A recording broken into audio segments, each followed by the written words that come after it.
Hello and welcome to Channel Sport this morning. It's great to have you join us again.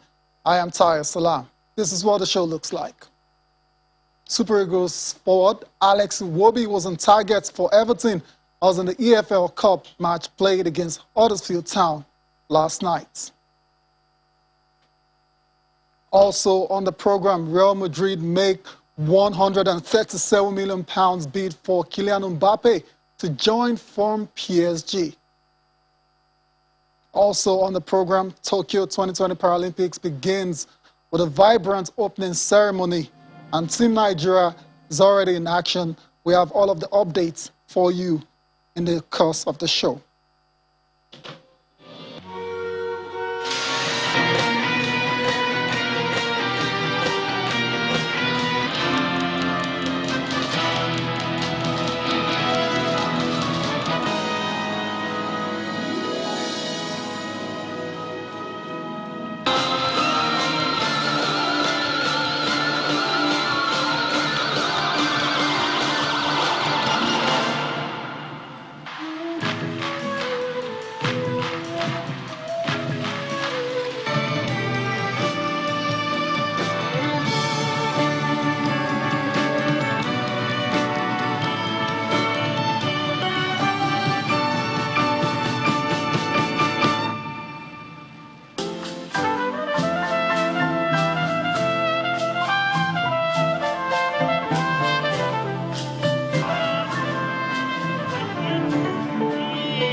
The Tokyo 2020 Paralympics officially underway in Japan. And like I said, Team Nigerian Paralympians are in action already. Very vibrant opening ceremony, like you've seen in that particular picture we just watched. Ademola Ogunbona joins me on the show now. Ademola, it's great to have you on sport this morning. Tayo, thanks for having me again. It's nice talking sport again. Of course, a very colorful opening ceremony there, at the Tokyo Olympics for the Paralympians. Beautiful, beautiful sight. Beautiful sights and sounds indeed. And during the ceremony, we already knew that Afghanistan were going to have their flag flown, despite the fact that two of the athletes, as a matter of fact, the two athletes that were supposed to represent them couldn't make it to the Olympics because of the Taliban crisis in the country. And beforehand, we were told by the IPC president that their flag will be flown, and that's exactly what we're seeing right now. This has been done in solidarity with Afghans, two Paralympians who were forced to withdraw from the games after the Taliban takeover of Afghanistan, a few couple of months ago, thereabout. I think it's just brilliant to see, and of course, showing support and solidarity for the people of Afghanistan. Yeah. Some might say maybe they'll find some sort of succor, find their athletes are not performing there, but seeing their flag being raised and hoisted there, in Japan will give them so much joy, I believe. So we hope that peace can return to that region as soon as possible. ASAP, but horrific scenes are coming out of that side of the world. Back to the opening ceremony, very colorful and vibrant, like we said at the start of the show. It was actually set in the Para Airport. The celebration followed the journey of the little one-week plane who thought she had to give up on her dreams of flying because she had only one wing, but eventually found her wings. Tokyo is the first city to host the Summer Paralympic Games for the second time, having held the Games in 1964. So everything is all set, everything is ready. As a matter of fact, competition has started already, including our team Nigeria. Indeed. And that's where we go straight away to give you all of the updates concerning our Nigerian athletes, how they have started the competition. The table tennis event was the first to start for Nigeria, and unfortunately, it's been a losing start. 42 athletes, starting with Tajuddin Agumbiade, lost against Ivan Maya of Ukraine 3-0.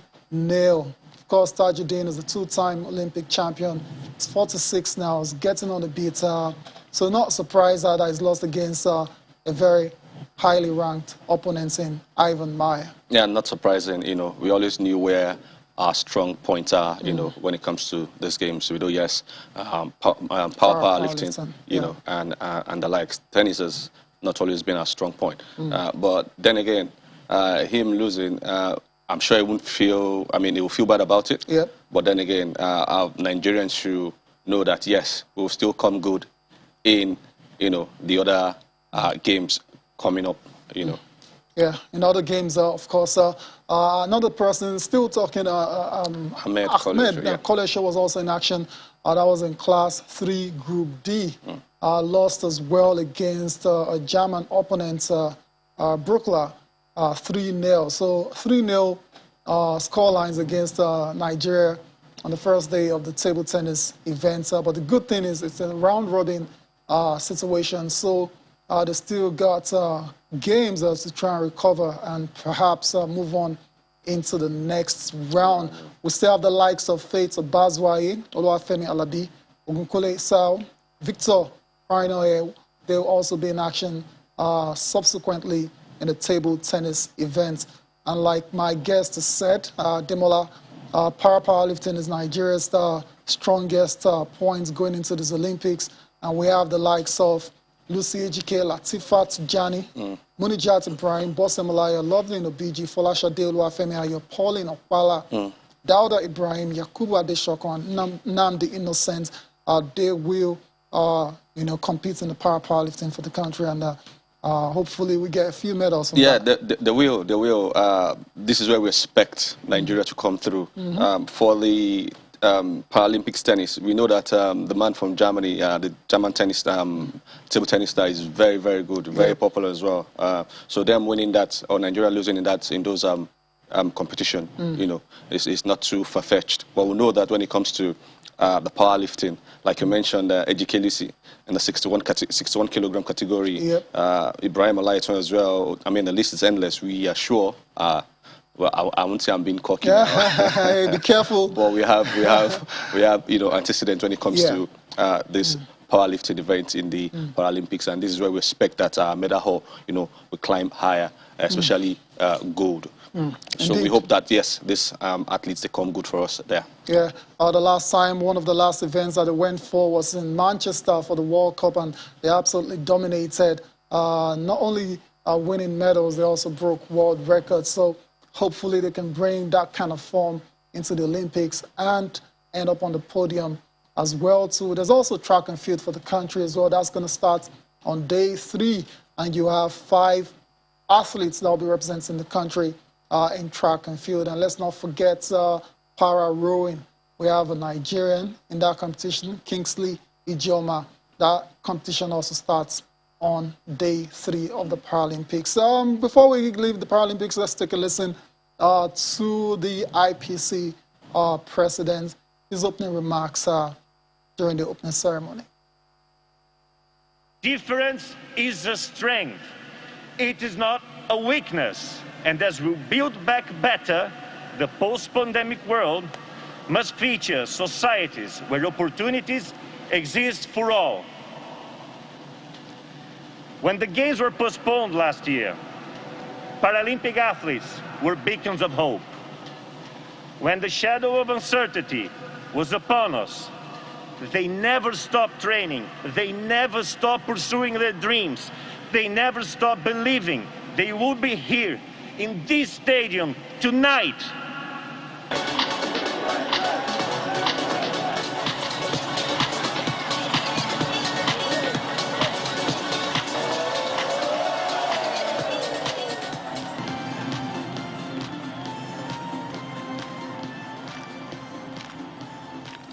away from the Paralympics now. Let's talk about the Under-20 World Athletics Championships. We're still talking about it because Nigeria went, they saw and they conquered. And the team is back home. They were officially received by the Sports Ministry as well as the AFN yesterday. It was a warm welcome. These guys went to Nairobi, Kenya, and did the country very proud. 4 gold medals and 3 bronze medals. By far, Nigeria's best outing at the World Junior Athletics Championships. All the accolades these guys are getting.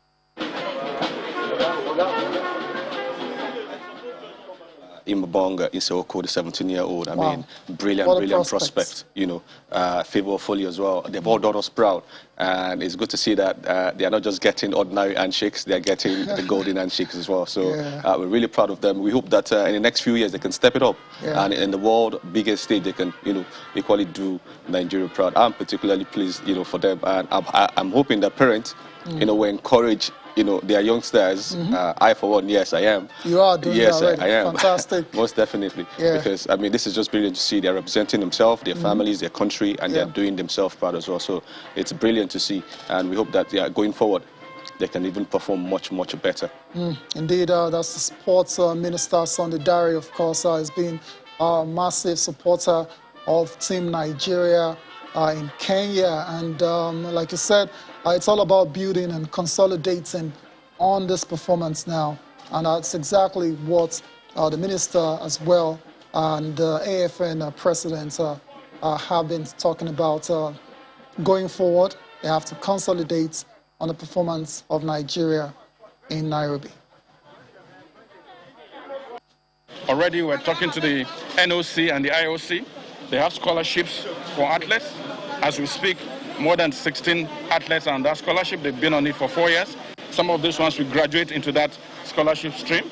But also, we're building a program. We're waiting on AFN to also work with us to build a program of training, a program of coaching, a program of scholarship that will support each of these athletes in their different categories. We're going to keep eyes on them. We're going to have programs that we'll use to monitor them, especially the ones outside the country, to make sure that they're not just there playing around, make sure of the schools that they're attending, make sure of the coaches that they have out there. And then here in Nigeria, the ones that we have, we must put them in, we'll keep them together, put them in the high performance center in Port Harcourt to make sure that they're always prepared at any given time. We are not going to play around. Next year, there are a lot of programs. The Commonwealth is coming, the Senior African Athletics Championship and all that. About 5 serious programs. So we must keep preparing them.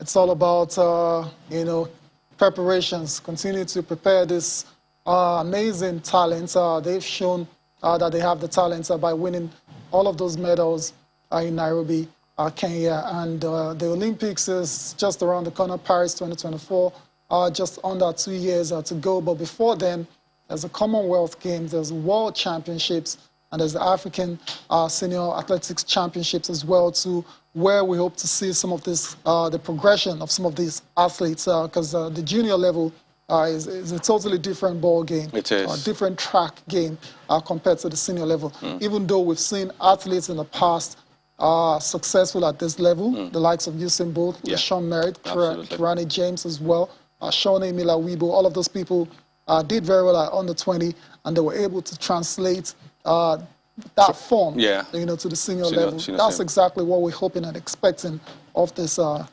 Team Nigeria. I like what I'm hearing for the minister. You know, I hope that they can back it up. You know what they're saying, and hopefully, you know, these guys, they can properly monitor. You know, as aware, we'll have no such cases like the one we have, you know, at the Olympics where they couldn't trace athletes and they couldn't monitor, they couldn't do tests. We hope that such scenarios will not repeat itself, you know, when it comes to these young guns. I mean, the transition program should be very, very effective, you know, from this stage going into the senior level. I'm hoping that they can back it up with all the good talks we're hearing here, and it can only spell good times for Nigeria if they do that. Yeah, I like the word you use, a transition program. It's got to be very, very effective, because if it's not, we're not going to get to see the best of these guys in the next few years. And that would be a shame now, wouldn't it? And that would be a big shame, because I saw some incredible talents. We saw a medal in javelin. I don't think we ever won a medal in javelin before. I don't think so. As a matter of fact, it's the first field medal for Nigeria in 19 years. So that's definitely a talent to help achieve his full potential. In the 200 meters as well, so Nigeria's got a world champion. Absolutely. Udodi, yeah. In the heats when I saw him put up, after winning and then put up, clutching his hamstring, I was a bit worried. But then they went on to the finals and it did Nigeria proud. So it's very, very good to see. And hopefully, these guys can step it up, in the bigger stages in a couple of years' time, and then they can do the country proud. It's going to be tough.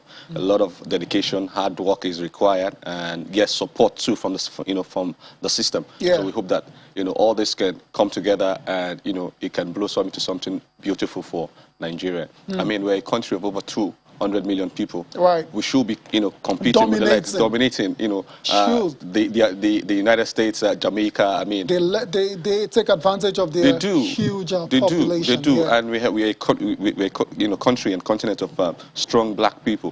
Why shouldn't we be at the forefront, dominating? I mean, we are not just saying we are the giant of Africa in saying we should be out there, putting our best foot forward and doing justice when it comes to, all this kind of championship. So we hope that, yes, they can step it forward, when time comes. When the time comes, indeed. Once again, congratulations to Team Nigeria for placing third at the World Under-20 Athletics Championships that was concluded in Nairobi, Kenya, just over the weekend. Let's move on from track and field now. Let's give you a dose of volleyball. Not very palatable news concerning Nigeria's under-19 boys at the Volleyball World Cup Championship in Iran. They lost their game against India 17-25, 25-23, 25-21, and 26-24. So after starting well and winning the first game, they went on to lose the last three games, and no good starts definitely for the country.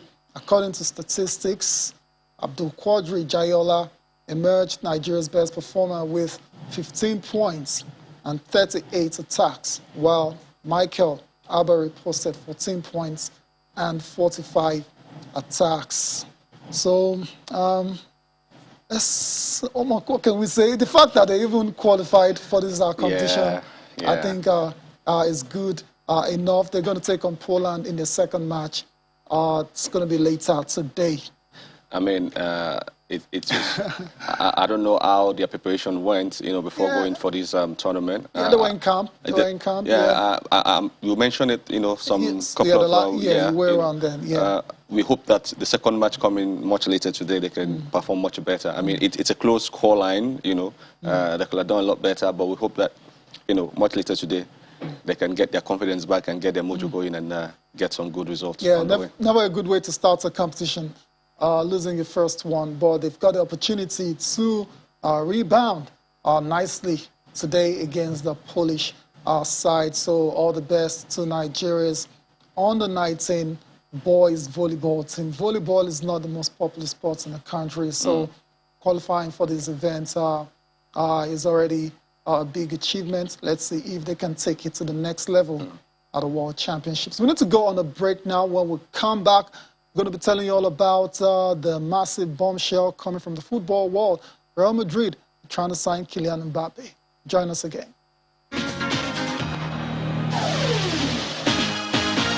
You're welcome back to Channel Sport this morning. Before we tell you about Real Madrid's attempt to sign Kylian Mbappe from PSG, let's give you updates from the FIBA AfroBasket Championships. Started yesterday, and a few surprising results, but let me run you through them before we analyze the games and talk about Nigeria's game as well too later today against Mali. Defending champions Tunisia absolutely battered Guinea by 82-46 points. Very one-sided encounter, expectedly. Central African Republic, they were also in action. They lost against Egypt. That's another expected result. Egyptians are a very good side. They won by 72 to 56 points. Rwanda, of course, the host nations, the locals were treated to a very enjoyable game that ended up in a win for Rwanda as well. So at the Kigali Arena, they won by 82 to 68 points against Congo DR. And the surprise of the tournament so far, Angola was shocked by Cape Verde 77 to 71 in overtime. Angola, 11-time African champions, losing to Cape Verde. No one saw that coming. Nobody saw that coming. Wow. I mean, wow, on the very first day. It is quite shocking. I mean, Angola, the powerhouse of basketball when it comes to basketball in Africa. Yep. Recall that in 2007 against the same Cape Verde, the trashed Cape Verde then on their way to the finals to win that tournament. You know, in the semis, Cape Verde, they won bronze, at that tournament. But fast forward a few years now, the tide has turned. The powerhouse is no longer the powerhouse. So good win for Cape Verde. They must be doing something right. Of course. And the progression as well has been very, very good. Them winning against Angola, I don't think it's a fluke. I think it's well deserved. They've earned it. No, it's not a fluke. Not a fluke because at the point, sorry to Scott, at the points, Angola led by 12 points. But Cape Verde, they rallied and they tied the game 66, went into overtime and they took over. And that's why we're talking about them as our shock winners on the very first day of the FIBA AfroBasket. It is. But I expect Angola to bounce back. We'll see. Yeah, because them losing to Cape Verde I'm sure it's going to jolt them back into reality that yes, you have to step it up, and of course in basketball it's always tough now in Africa. There are no minnows. If you don't play well, you're going to get beat, and that is what we just saw, against Cape Verde there. All right, action will continue today in Kigali, where Team Nigeria will file out against Mali in the very first game of the day. The Tigers will be led by Stephen Domingo. Nigeria will take on Mali. There's also Cameroon versus South Sudan. Senegal will take on Uganda. And last but not least, Cote d'Ivoire versus Kenya. Let's focus quickly on Team Nigeria now. The coach, Mike Brown, has been talking, not as confident as it was a few months ago prior to the Olympics. And it's for obvious reasons. It's a totally different team. And they're just going to have to take the game or take the competition one game at a time. Yeah, that's exactly what he's talking about. Expectations has been tampered now. Because seriously tampered. When you don't have all your NBA stars, coming to play in this tournament, it's always going to be tough. Yeah, of course we have 4 guys from the local league joining the foreign-based guys. Interesting addition. Yeah, interesting addition. The likes of Benjamin Kichuku. Yeah, and Ibe Aguchi, Gombe Bulls, and the duo of Rivers Hoopers players, Ikechuku Benjamin and Coco Victor. I mean, these guys will go there, they'll perform, but it won't be the same when you have the NBA guys, around. It's going to be tough, but we expect that still, they'll go there and perform. Yeah, I can't remember the last time I was this. Unsure of what to expect from the Tigers going into a competition. And that's majorly because, no disrespect to all of the guys, they're all pro ballers, but they've not played together. It's a new team, barely had about 1 week to train in Auckland, and now they have to go into this competition. So it's going to be very, very tough. And the Tigers coach, Mike Brown, of course, hasn't spoken on expectations for this competition. One game at a time. We have a new team. None of these guys, I think with the exception of one, played in the AfroBaskets before us, Jordan Agundaran, and he didn't even really play. And Ibe Abu, he was here too, but he didn't play. So we got a completely new team. We're young. We'll just see if we can get better every time we step on the floor, and whatever happens this tournament, it happens. We got to be able to shoot the ball. We got to be able to defend, get out and transition and run. Whatever happens, happens. That's the message coming from Mike Brown ahead of today's opener against Mali. Our match is going to be played by tip-off time is 11. We'll keep an eye on that one. You can join us tomorrow for everything, all of the updates about that particular game The coach has said it all. I don't think we need to add much to it. I don't think so. One like game at a time. Yeah, exactly. Whatever happens, happens. But I like the fact that Mike Brown has shown this level of commitment to the team. The fact that the NBA season is around the corner, and he's decided to come and coach the side, knowing fully well he doesn't have the best crop of his players, the NBA players, or even the players that we know already in Europe that have been to this competition before. None of them are there. He mentioned a couple of names who wouldn't get to play in the last edition. So they've got their work cut out. Tunisia, Egypt are favorites for this particular tournament. I really can't figure where Nigeria is at the moment. I need to see a couple of their games. Tayo, his commitment is commendable. Very commendable. I can say this, the same for, I won't mention names now, where they were delegating coaches to go and coach local base there. I'm not going to go into details. But we know where you're going. But shots fired. His commitment is just commendable. Very. I'm sure he's going to bring his expertise to bear, and it's going to be tough. Like you mentioned. I mean, they just have to go there, perform, put their best, and it is an opportunity for this, newcomers as well. Exactly. Sell themselves, put themselves out there, show the world the stock they are made of, and who knows, they might, have clubs coming for them from overseas as well. So let them go there, perform. It's not going to be easy. They have a short time to perform and to practice and their shooting game and all that. But we expect that yes, they'll still go there, perform. It's going to be tough. We shouldn't expect that they'll go there and just win outrightly. We know we have better squad, better teams, better preparation as well. But still. Never die Nigeria spirit. They'll go there, perform, and hopefully do the country proud. Time. Indeed, one of the players expected to lead the charge for Nigeria today is Jeremiah Modi, and he's pretty confident ahead of tip-off.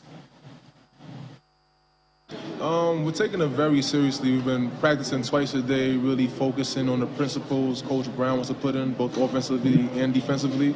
So it's a lot of attention to details. We don't skip any steps, and we're just trying our best so we can represent Nigeria the proper way in these AfroBasket games. Yeah, it puts pressure, but a good type of pressure, just because we know we're held in high regard as one of the best teams in Africa year after year. So we know we're not here to play around. We take it very seriously, and we just look to compete and show that we're here for a reason. The Tigers shooting guard Jeremiah Modi. Like I said, Nigeria will start their campaign this morning, 11 a.m. against the Malians. Wish them all the best. Hopefully they can get a victory to start the tournament.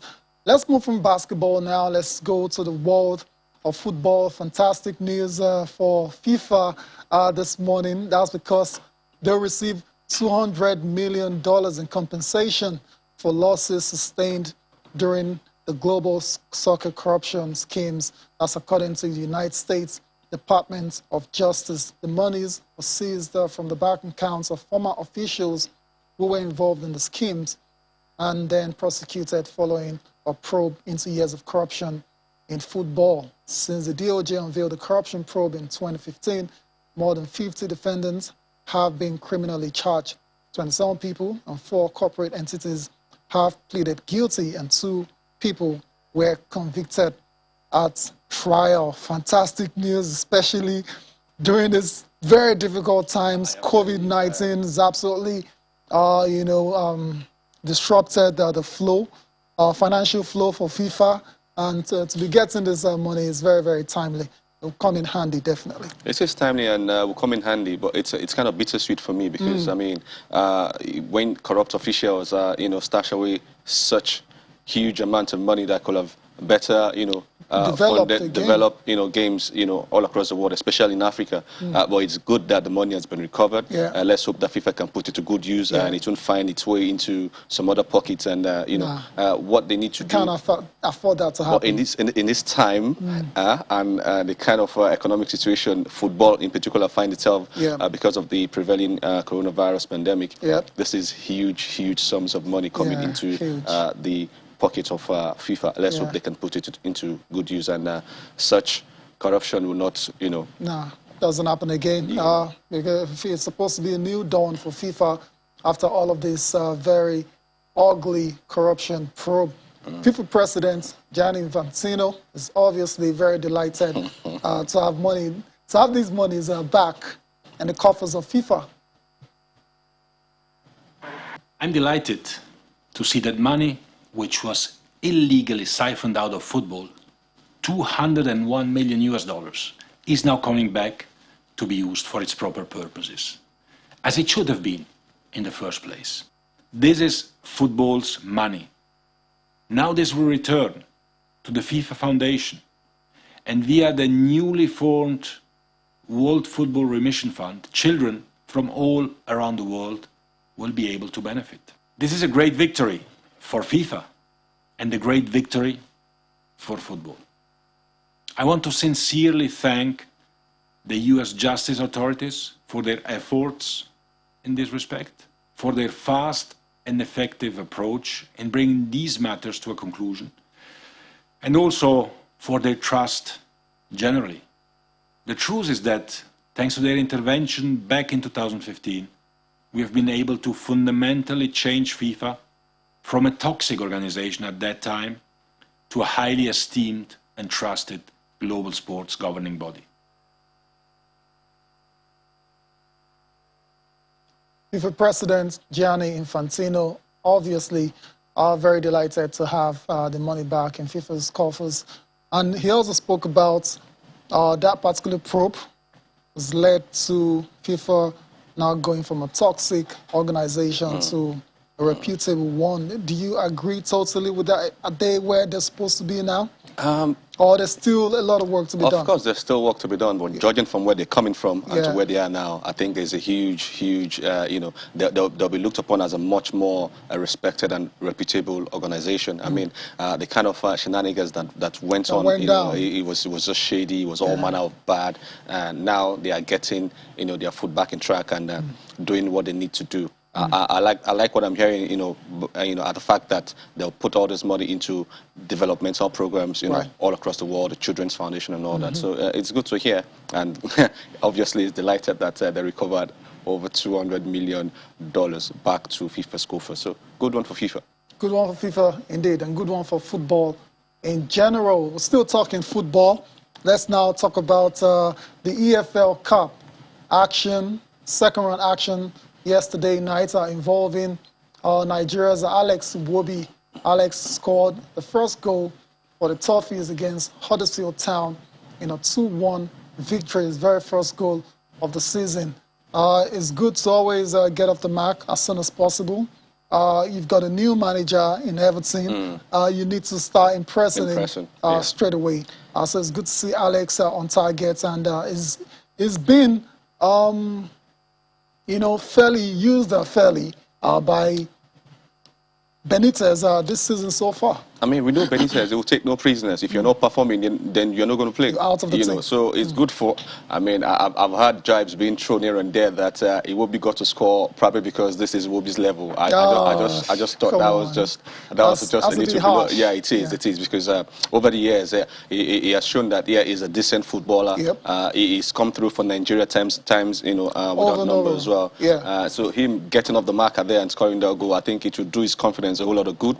And hopefully he can get to start more games under Rafa Benitez, you know, in Everton. So good one for Iwobi, and I'm particularly pleased for him as well. You know. Yeah, I mean, you can only beat what's in front of you, and in the cup competitions we've seen upsets in the past. Absolutely. So I don't think anyone should be taking anything away from Iwobi's performance against Huddersfield Town. We're a very good side. They're riding high in the championship. They've won a couple of games. They defeated Sheffield in the derby over the weekend as well. So Iwobi getting off the mark is always a welcome development. Action will continue today in the EFL Cup. We're going to get to see the Gunners in action. And of course, a lot is riding on this game for Mikel Arteta. But before then, there's Newcastle taking on Burnley, an all-Premier League clash. Newport County will take on Southampton. And last but not the least is West Brom and the Championship taking on Arsenal.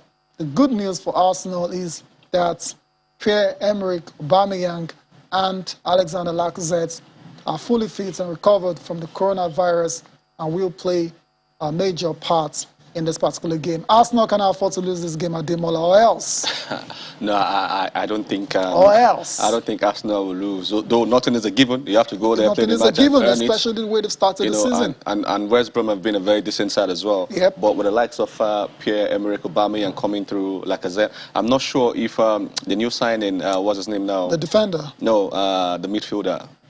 From Real Madrid. Yeah, well, Odegaard. Odegaard. I'm not sure if he's going to start, but we'll see. I don't think we should expect any upsets in this game. I think really? Arsenal, yeah, I think Arsenal will come through. I think their quality will shine through. I think they will do just enough to get the win, more than the win, you know, if I do say so myself. So, Arteta, rather, I'm sure is going to. This will be a rally. They haven't scored. They haven't scored. 4 goals against, none scored. None, you know. So now going into this EFL game, if they had qualified, you know, because I think the first 7 teams get to play through the second round. But yeah, because they Arsenal, I think they came 8th last season, and that's why they are playing in the 3rd qualifying round. If they had finished 7th and above, they would have gone directly into the 2nd round. So this is an opportunity for them to get more or less their confidence.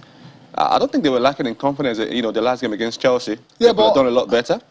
Yeah, but I mean, this is an opportunity for them to really put, you know, a strong foot forward and gain some kind of confidence going into the next match in the Premiership. So losing games brings down your confidence. I don't think there's a, if you ask any sports man, that's what they'll tell you. And Arsenal, all they've done this season is lose. Pre-season wasn't better, you know, as well. So it's been, you know, it's not been a very, the best of atmospheres in camp, in the Arsenal camp. And that's why I'm a bit surprised at your confidence that they will just go on and I am tired because they have to win this. Do you know what's in front of them in their next game? Manchester City. Yeah. There's no guarantee that they're going to win that match. So this is what they have in front of them now to do themselves justice and make their fans a bit happy. If they can't win this match, then I don't know, you know, what is in it for Arsenal this season and for Arteta especially. So they have to go there, you know, play good football, show quality, you know, outing, get their fans back on their side, win the game, and, you know, whatever comes against Man City, they'll take it. All right. Fingers crossed. We'll see how it pans out tonight between the Baggies and the Gunners in the EFL Cup 2nd round clash. Still talking football, let's go over to Madrid and to France and tell you about Real Madrid's attempt to sign Kylian Mbappe for £137 million sterling. Big money coming from that side of Madrid in the transfer window, which is going to shut at the end of the season. So we're hearing that Real Madrid are now testing the resolve of PSG to get their man. Mbappe is out of contract next summer, and he so far refused to sign a new deal despite PSG's attempt to get him to commit his future to the club. It's turned down three different contract offers. I mean, that says it all. Why do you think PSG are playing hardball in this situation? I think it's about time they realize that this young man is not going to sign. I mean, they've thrown what more do you, 3 offers. He has less than 10 months to go on his current deal. Let them cut their losses. 137 million quid is a huge sum of money. Yes, Mbappe is a fantastic footballer. I never thought that he would want to leave this season. You know, and the fact that Messi is, has now joined. This is your, a chance to play with one of the greatest of all time, and a chance for them to win that elusive Champions League. You know, the fearsome trio of him, Neymar, Messi. And don't forget, there's Di Maria there. They've got Donnarumma. They've got Sergio Ramos. I mean, this can just be the season for them to win that elusive Champions League. But if he leaves, I don't think PSG will struggle.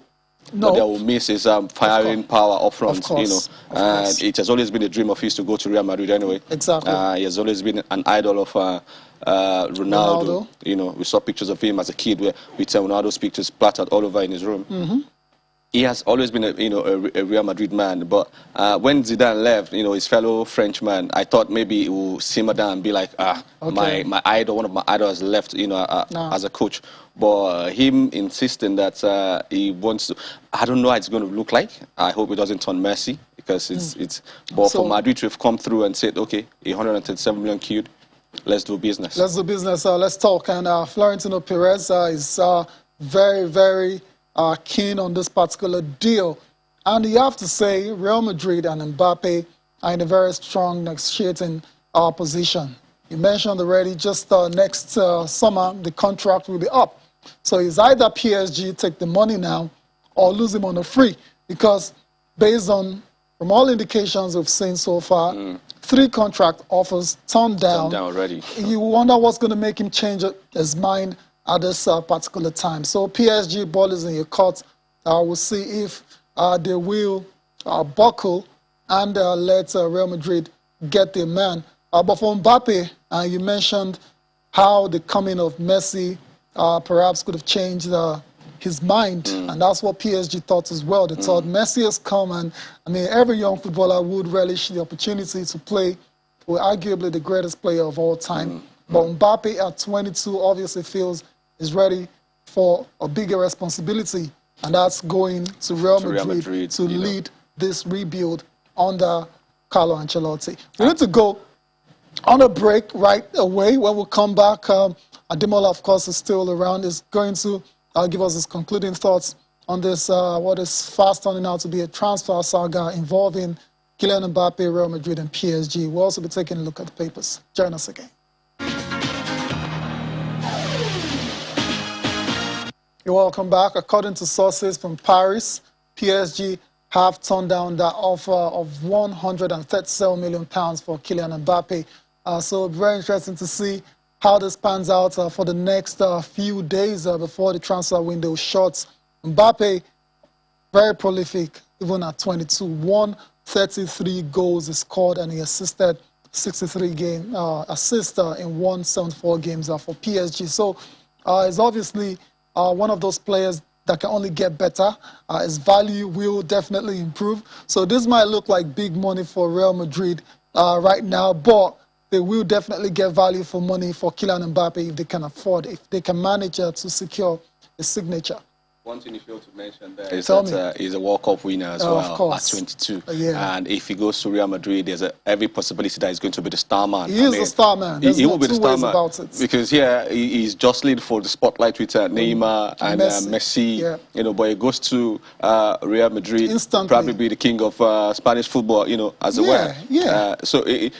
And the sign-on fee he's going to get as well if he leaves for free. He's going to be huge, and his paycheck, you know, on a weekly basis is going to be massive if it goes for free. So maybe he's looking at all those as well, and it's going to be really tough. But I think it will be wise for PSG to do the business, get the money, and £137 million, pounds for Mbappe is no small money. No. I mean, they bought him for roughly 175 or 80, thereabout. And he's won new trophies. He spent 4 years there. So let the young man go if he wants to go. And you know, they can put that money to better use, and everybody smiles at the end of the day. Yeah, everyone smiles at the end of the day. But one thing is certain, Kylian Mbappe, no pressure whatsoever. Is in a very strong position. PSG, all of the pressure on them and the president. So we'll see how they handle this particular situation. And I totally agree with what you said, Demola, about Mbappe being the star at Real Madrid. I don't think there's any doubt about it. And by extension, La Liga as well. So La Liga has lost Messi and lost Ronaldo. This is the guy, and it looks like he's embracing that challenge. And that's why I feel he really wants to go to Real Madrid this summer. And he's told the PSG hierarchy and management that's what he wants to do. So we'll see if we'll see how it pans out. He's been there, done that, won all there is to win in French League, except the Champions League. He has every chance of doing that too when he goes to Real Madrid, and he will be the star man, in La Liga. So if he wants to go, I mean, let him be. And he's been there for a while. He's paid his dues, scored numerous goals for them, brought joys and smile to the to the faces of the fans. And if he goes and Messi is ready now, I don't think the fan will mind too much as well.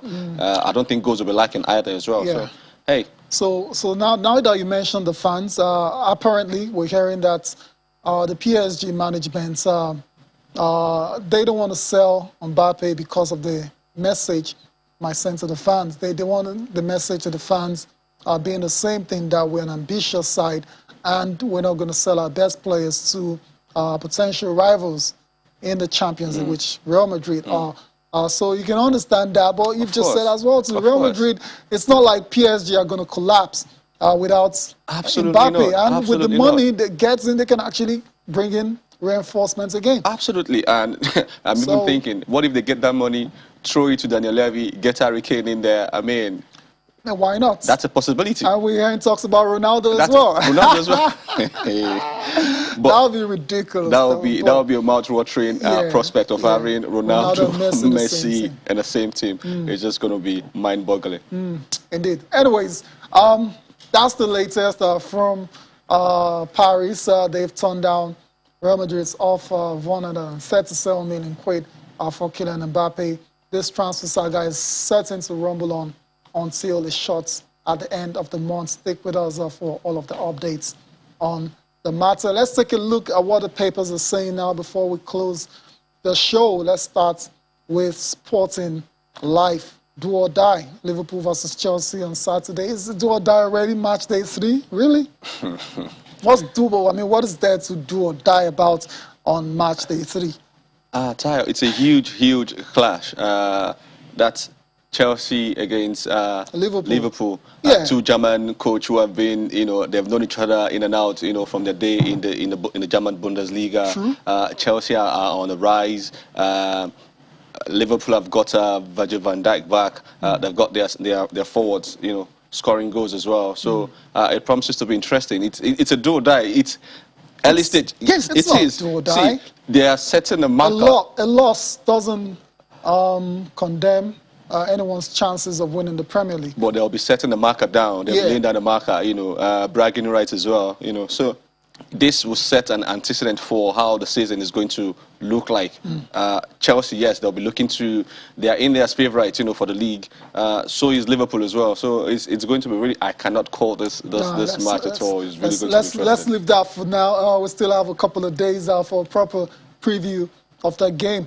Ronaldo is the key to Kylian Mbappe. Talked about it earlier. Levy refusing to lower Kane's £150 million asking price. Another transfer saga that will go down to the wire. It's real. It's real. Yeah, well, City, the ball is in their court. Pay up and you get your man. Don't pay up. This man is not going to sell Daniel Levy. Daniel Levy is, everybody knows. I was reading the former Tottenham striker, the lanky fella that went to Liverpool. Peter Crouch. Peter Crouch. Right, he was saying that he didn't like how his own departure from Tottenham, how everything went down. Okay. But that if he owns a club, they would like a man like Daniel Levy to run the club for him because of how he's, we know... he's a strong negotiator. He is. Yeah. He is. And he's in a very strong position as well to negotiate for what he wants. Yep. If you want the player, put the money down, get your man. It's good to see Harry Kane, coming in, in the last match and, have a bit of cameo. Almost scored as well, hitting the bar. So... carry on. Just let me let you finish, and I'll say something about that cameo from Harry Kane. Yeah. So I think the young man wants to leave. He wants to play the Champions League. Want a chance of winning the league and winning the Champions League. And I think for me, what he's really gone in for is Alan Shearer's record, English Premiership goal scoring record. Yeah. And I think if he goes to City, but the way City plays and Kane being a prolific striker, I think in no time, he will equal that record. So yeah, I mean, even to be fair, even if he plays on for the rest of his career for Tottenham, he can still equal that record. It's that good. But the main reason why he wants to leave Tottenham is because he hasn't won any trophy with that club. They got the opportunity to win one in the EFL Cup last season, but Daniel Levy decided to sack the manager a few days before the game. Still one of the most mind-boggling decisions I've ever seen in football, and it was pretty much after then that Kane came out in the summer and said, I've had enough, I've got to go. Back to the cameo over the weekend against Wolves. When he came on, a warm welcome from the Spurs fan, one of our own, the Sank. But I was looking at Harry Kane, trying to see his body language, and he kept a poker face all through. There was absolutely nothing on his face that would tell you. He won't give anything away. And the fans appreciate, what he has done over the years. Right? They know he's a very, very good striker. He's a very good player. I mean, his overall play, he's England captain as well. Yeah. And he's a fantastic footballer, no doubt. I like the fact that when it comes to the business of football and scoring for Tottenham, he does that absolutely well. He's very prolific. Any team, we'll be glad to have him. He's, I think, the main man for English football now. He's a star man for them. So Of course, it will keep a poker face. Not even a smile, really? It will keep a poker face. Okay. The young man wants to win trophies, and time is calling now, so the earlier the better for him. Earlier the better indeed. Let's move on. Still on Sporting Life. Amaji Pinnick is in the news. It says no tension with Eagles EPL stars. NFF boss assures they will play Nigeria's World Cup qualifiers. You heard the story. EPL unanimously voting not to release their players to countries on the red list for the United Kingdom, and that's going to affect a lot of players like Mo Salah, especially the Brazilian contingent. As well. Oh my goodness, that team is going to be decimated for the match against Argentina. But for the Eagles, the president says no cause for worry. Well, let's put it out there. Nigeria is not in the red, red list. Okay, so they can play the home games. Yeah, right? They can play, but they can't go to Cape Verde to go and play because Cape Verde is, in the red zone. But then this is what we've been saying, that if only you've been giving the home-based players, the home-based Eagles time, and you've been, get their confidence up, not what they're saying that they're not good enough or whatnot. Situations like this, you can easily have, peace of mind that yes, you have guys here that you can put together, they can do the job, but we'll have to see if these guys will come and play in Nigeria, and then they'll find home-based Eagles that can go over there to go and play. Because if they go to to go and play over there in Cape Verde, then I don't think their club side will be happy about that. So we are yet to see if they will be released. We'll see. It's a big if. Yeah, we'll see how that pans out. Nigeria take on Liberia first of all, and that's going to be played right here in Lagos. So there should be no problems with that one. Ateta gets 5 games to save Arsenal job. That's on Sporting Life. Let's move over to Sporting Sun. Osimhen fined and banned. Real Madrid. Ronaldo leads Messi. Others are in most goals of the 21st century. Indeed, he nears Premier League milestone. Man City plan last-minute move for Aubameyang. Spurs refuse to lower Kane's price tag. COVID-19 denies success. Udinese transfer. And unboxing, AJ reviews game plan for Usyk showdown. It's been a while. We saw AJ in the ring. Is going to be putting all of his belts on the line against the former cruiserweight champion of the world. That's tricky one, right? It is. Well, I'm sure AJ has learned, from his previous, to Andy Ruiz. He will not be taking anything for granted. Usyk is a fantastic boxer as well. He's very dominating as well. But I think AJ, he will bring his experience to bear, and he won't take anything, for granted. He's been very quiet on social media. Yeah, he's focusing. Yeah, of course he has to. He has to. You can't take this man lightly. He's a very good boxer as well. So we can only wish AJ all the best when the time comes to face Usyk in that huge showdown. Indeed, of course, AJ's got to win that to keep alive the hopes of fighting Tyson Fury, if ever that's going to happen. Ademola, I want to thank you for coming on the show once again. It's been a great ride. Thank you for having me. Oh, it was great. Thank you guys for watching as well. Enjoy the rest of your day. I am Tayo Salam.